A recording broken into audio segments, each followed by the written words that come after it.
Hola, Joanita. Hola, Borja, buenos días. Buenos días, ¿cómo estás? Bien, bien, ¿y tú?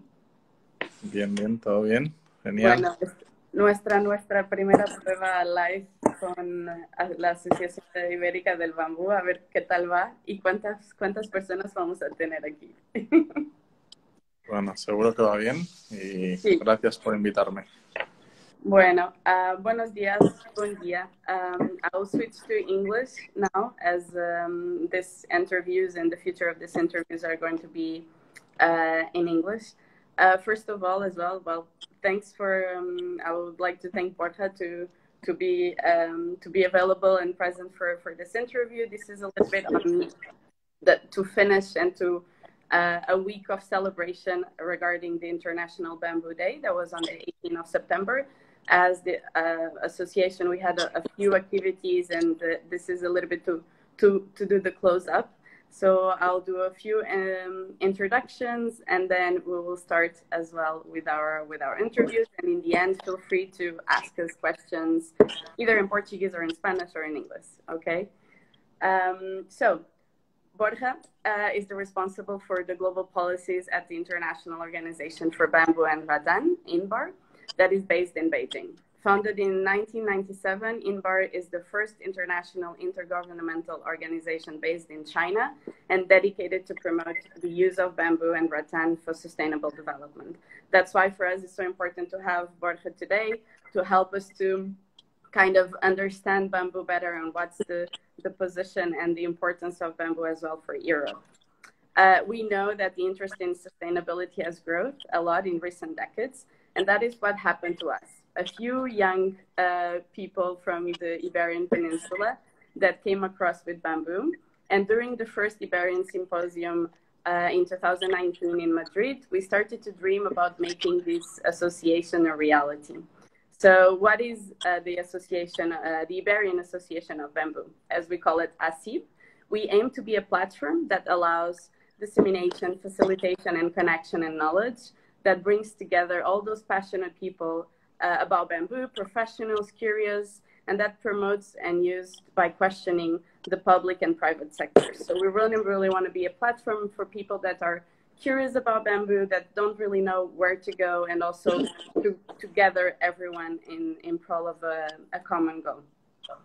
So I think we can start. Well, maybe I will introduce myself. So I'm Joanna, and I'm also part of the co-founders of the AsIB. I'm a vice president for Portugal, and we are a group of Portuguese and Spanish that are part of this beautiful association. Don't know if you want to add something, Borja, before we start the questions. No, thank you very much for having me. Congratulations for finally launching the Iberian Bamboo Association. I think it will be a fantastic tool for all the people in Europe and also in the, well, particularly in the Iberian Peninsula, Spain and Portugal, and also it will be a very interesting point of a connection with our friends in Latin America. So thanks very much for having me and congratulations. Thank you for your support. So every day now, we are talking more and more about sustainability and how can we combat climate change with IKEA products, bamboo straws. There are more and more conversations about bamboo as well as a material. But in conclusion, and for everyone that is watching us now or even later, so what is bamboo and why it's so important in mitigating climate change?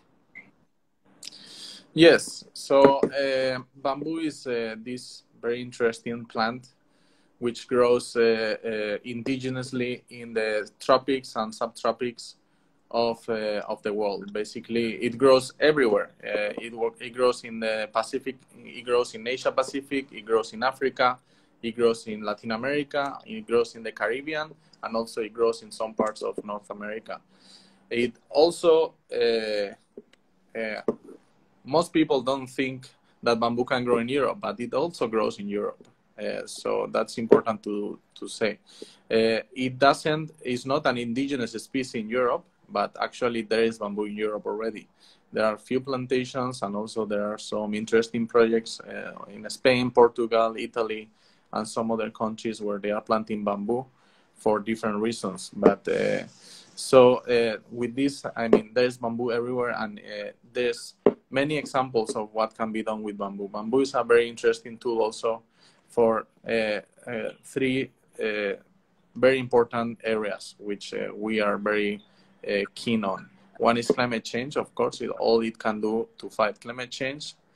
Another very important aspect is how bamboo can help us to restore the ecosystems. Now we are in the UN decade on ecosystems restoration, 2021-2030. So bamboo is everybody knows, it's a very effective plant. It grows very quickly and is very powerful. It has very strong rhizomes, which help to restore degraded lands, especially in areas where, well, have been damaged by mining or industrial activities, and also in areas where well, there's some desertification going on, because not all bamboo species need a lot of water. Some don't need that much amount of water, so it can also grow in areas where there's starting some process of desertification, and can also help to revive the land on those areas also. So another important aspect is biodiversity. Of course, now we are also on the way to Kunming. Kunming will happen the next from 11th to 15th of October, CBD, Convention on Biological Diversity, happening here in China, and we are about to launch the next biodiversity post 2020 biodiversity framework, which will mark a new beginning on how we restore our ecosystems and how we conserve, preserve, and protect our ecosystems. And of course, bamboo has 1,600 species, which means it's a very biodiverse plant. Yeah. And also many animals throughout the tropics and tropics rely on bamboo for food and shelter. So bamboo is also a very interesting plant which contributes to protect biodiversity. And the third one I already mentioned is one is climate change, land restoration, I already mentioned, and biodiversity. These three are very important areas where we want to work. Now, within climate change, there are several categories which I think we can discuss later. One is very good, two areas where I see a lot of potential in Europe. I think you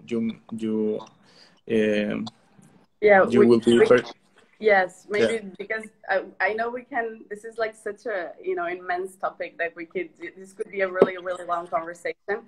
But I guess that the interest in now as well is just, to do a little bit of a perspective as well of INBAR on how bamboo as well and as association can help to promote. And it is true that it's still, bamboo is still a very unknown, material, grass, and in Europe. So there's still a lot of people that are very skeptical. And we're just now celebrating World Bamboo Day. There's a lot of activities, but in the end, and we're just launching the association, but how does INBAR see that the future of bamboo in Europe, and more specifically in the Iberian Peninsula, and how can we work together to demystify, this unknown information around bamboo? Yeah. So yes, indeed, bamboo is an unknown material in Europe, an unknown plant. If we are talking about agroforestry, in the side of agroforestry, bamboo is a very, let's say, exotic plant in Europe, no? But that doesn't mean it cannot be useful for Europe. Now, it's important to say, at least in Spain, I don't know in Portugal, but I know in Spain. In Spain, bamboo is a crop which can be grown. I think also in Portugal, there is no restrictions to grow bamboo in Spain and in Portugal, and Yes, there are two areas where I think bamboo can fit very well. Now, if we leave apart the part of growing bamboo, there are two aspects. I will go into growing bamboo later, but I think the most important tools, if we want to be pragmatic in Europe and in the Iberian Peninsula, are two areas. One, I would say, is construction, bamboo for construction. And I think that will have a lot of potential in Europe in the near future. Even the president of the European Commission, Ursula von der Leyen, mentioned it when she launched the new Bauhaus movement in October 2020. She mentioned specifically bamboo that will be one of the tools contributing to mitigate climate change, and also it has to be more used in construction projects. Now, for that, what do we need? We need more research. One of the weaknesses of bamboo in Europe is that all the research for construction in the area of construction is mostly done with timber. So I think one of the areas where AsIB will be very useful is to encourage and to make the links with educational institutions and also with local NGOs to promote the research, to do more research on bamboo, do research on the area of standards, standardization, also in the codes of construction, and also on promoting the use of bamboo for let's say for decoration, no? Use bamboo instead of using other materials which are let's say it takes longer to grow, no? Other kinds of timber, which bamboo, it can grow in 3 to 5 years it reaches its full maturity, while other crops, other trees take 10-15 years to grow at the shortest. So those two areas, I think. The other area is plastics. You know, also under the European Green Deal, also launched last year by the European Commission. There's a lot of new regulations to ban single-use plastics in Europe. And we are really keen on promoting bamboo in Europe to replace single-use plastics. Now that's a huge problem worldwide, the single-use plastics, which are damaging our terrestrial and marine ecosystems, mm-hmm. and which also penetrating our water reserves. Therefore, those two areas, I think, if we want to be pragmatic, will be key in the coming years in Europe: construction and single-use plastics. Yeah. So, but then, okay. So definitely there has to be a way more, like, you know, promotion as well on research and everything. We're just like a newly formed association, right? So how do you think INBAR can cooperate with us in order to make that a reality? Yeah, INBAR has a good, we are an international network, no? INBAR used to be called International Network for Bamboo and Rattan. We are a network of not only of member states, but also of research institutions, NGOs. We have a lot of collaborations in the past with European institutions. I think INBAR can be an instrumental tool for AsIB, and we both can cooperate with each other, complement each other to strengthen research in Europe on bamboo. We have a lot of collaborations with other countries, which can be a good starting point to link all the institutions. I think also it's very important to connect AsIB with other associations in Europe, which will strengthen the whole European bamboo network, and share knowledge, share information. As well, the best case practices and what did work and not work as well, yeah. Exactly, and also introduce to new institutions, new academics, and new researchers who are interested in bamboo, and who can also promote the use of bamboo in research for those areas that we are interested in. Okay. Yeah. Thank you, Borja. Well, we know the great work that INBAR is carrying out with INBAR members from a few countries and the important repercussions. We would love to support the entry of Spain or Portugal and as well help and to develop local policies that include the use of bamboo and its derivatives.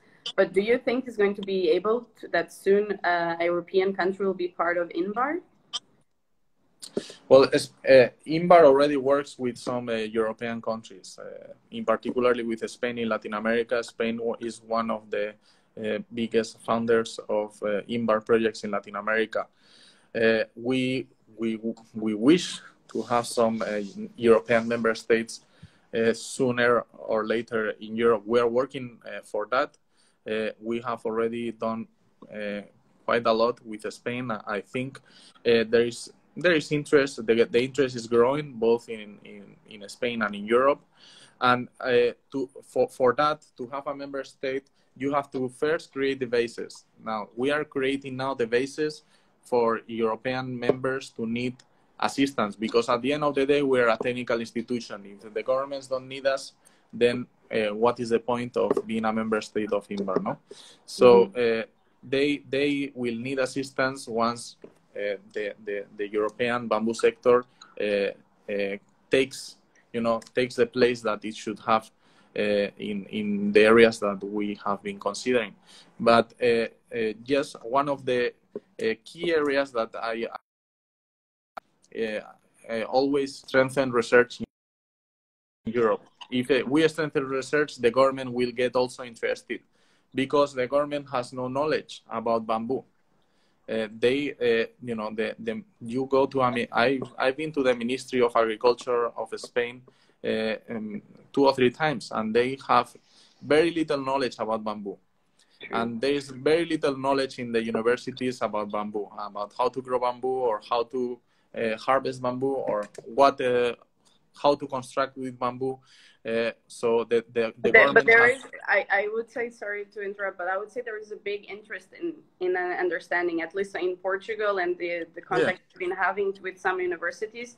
There is a very unknown and lack of knowledge, but they're very keen on knowing more and developing projects with us. Yeah. Exactly. This is the moment. Why? Because they are making the commitments under the new Green Deal. They have to make commitments, and also in the COP26 this year, there will be also new commitments to reduce the carbon dioxide emissions. No, so they have to meet these commitments, and they need to look for alternatives. They are starting to see that bamboo is an instrumental tool that can contribute to reach those targets that they are setting. So yes, they are interested, but we have to provide them the information they need to say, hey, bamboo is there to stay, and also it can contribute a lot, and it can take the place that other materials have been traditionally taking. Call it aluminum, call it plastics, call it concrete. All these materials are potential. Bamboo is a potential replacement of all these materials, but the research needs to be done. Without research, there is no basis for... Yeah, and for that research, we need to create all the ecosystem in each country as well to be able to, with the support, I guess, with the international organizations that are already done, that have already done a big work of it, right? Exactly.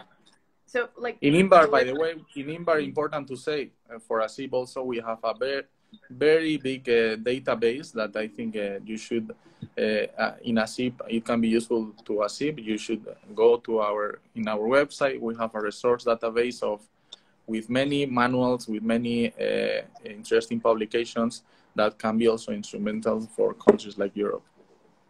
Yeah. Countries like Spain and Portugal in Europe. Yeah. So, and normally when we associated, the bamboo industry and also the INBAR members to bamboo producers, right? Countries that are, that are growing bamboo. What is the experience in a non-producing country that is part of INBAR as Canada? So what is your work relation with them, or what is the experience with them? So Yeah, that's a good question. It's interesting. Canada is one of the founding members of INBAR. INBAR was founded by nine countries in 1997. One of them was Canada. The reason Canada is member of INBAR is not because they have bamboo, is because they were interested on promoting the industry in Southeast Asia.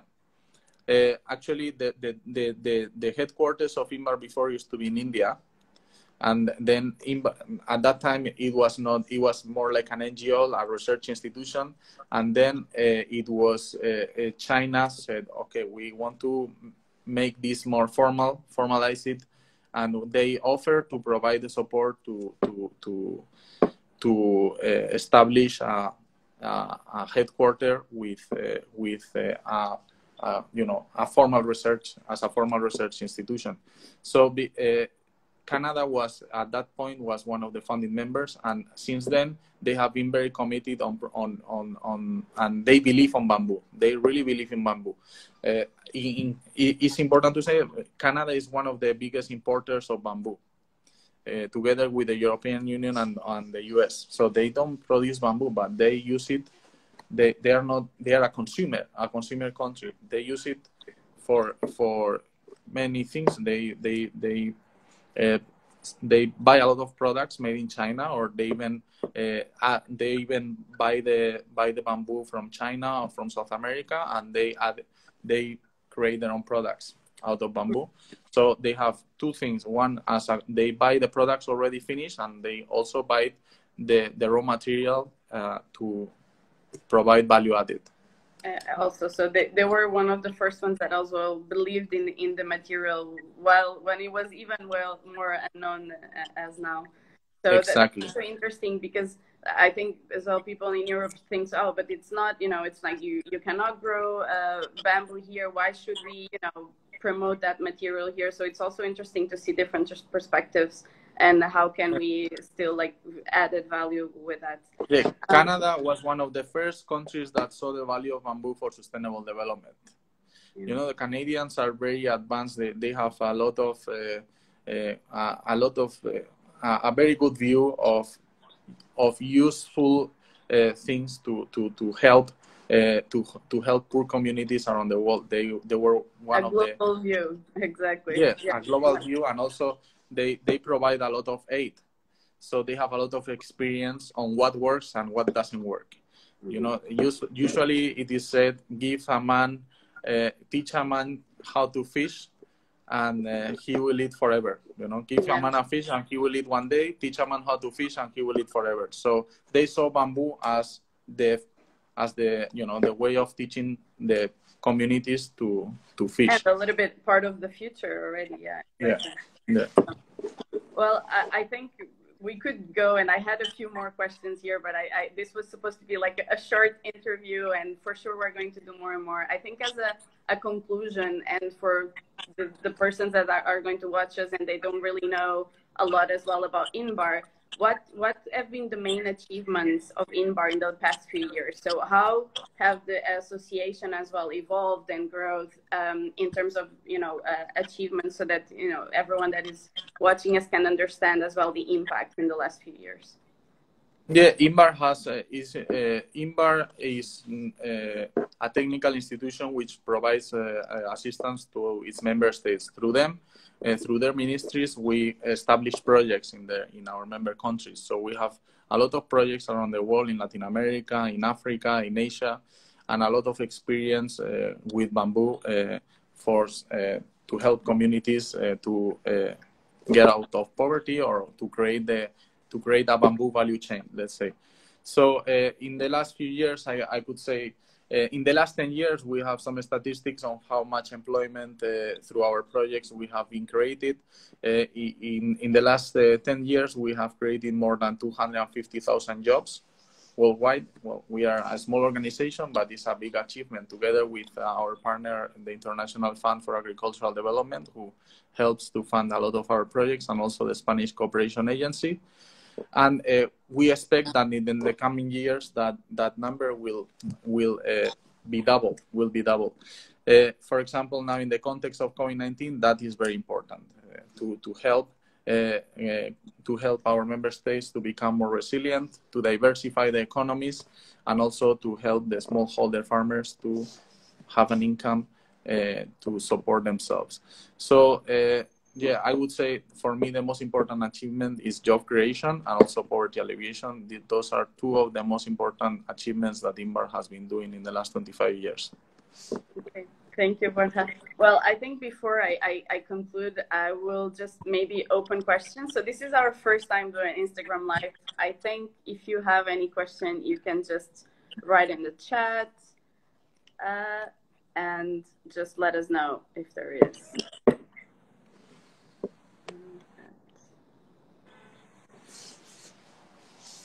Maybe we'll just wait a little bit in case to see if someone wants to ask something, either to Borja or to us as well, the association, the Iberian Association of Bamboo.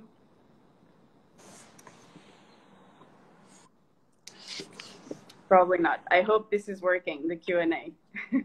This is going to be an improvement session for the future, I guess. Well, if not, if they don't have questions, they can send me later by email. They can send to you, and then you can send me. Okay. Yes, definitely. So if there is any other question later as well, you can reach us, and then we can also put you guys in contact with Borja. So yeah, first of all, thank you, Borja. So in Beijing, Borja is based in Beijing. It's already the end of the day.